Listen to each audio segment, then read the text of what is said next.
дар шаҳри Хуҷанд давоми 2 рӯз квест ё худ тренинг барои занону духтарони стартапер гузаронида шуд. Он дар доираи лоиҳаи Ассотсиатсияи занҳои соҳибкори Тоҷикистон Бизнес Акселератор ташкил гардид. Ҳадаф аз ташкил ва баргузории тренинги мазкур ин омӯзонидани стартаперҳо дар мавриди дуруст пешниҳод кардани идея мебошад, то ки онҳо тавонанд шахсони маблағгузору пайдо намоянд.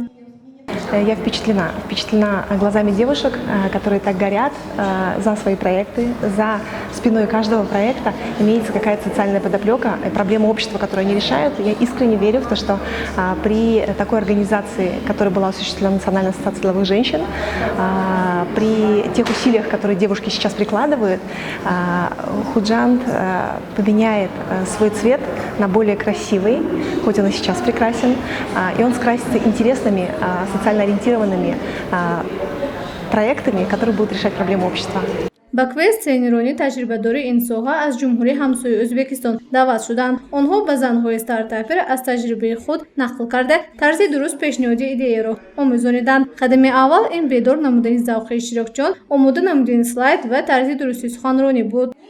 Мы здесь представляем программу «Бизнес-квест» по питчингу. Для меня это впечатляющее зрелище, то, что делает ассоциация, та системная работа, та работа, которая производится для начинающих стартаперов, для начинающих предпринимателей, она впечатляет на самом деле. дар доираи тренинги дурӯзаи лоиҳаи Бизнес Акселератор 17 нафар стартаперҳо иштирок намуда малакаву маҳорати худро дар ин самт боло бардоштанд. Идеяҳои онҳо тамоми соҳаҳои хоҷагии халқро дар бар гирифт, аз ҷумла кушодани сехи дӯзандагӣ, онлайн меню барои ошхонаҳо, мактаби барномасозӣ, мағозаи либосҳои занонаро ташкил намуд.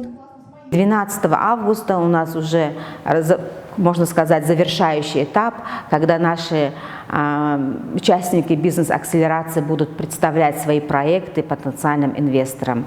И инвесторы тоже уже подготовлены. Сегодня была презентация финансовых продуктов и финансовых инструментов, направленных на поддержку стартового бизнеса.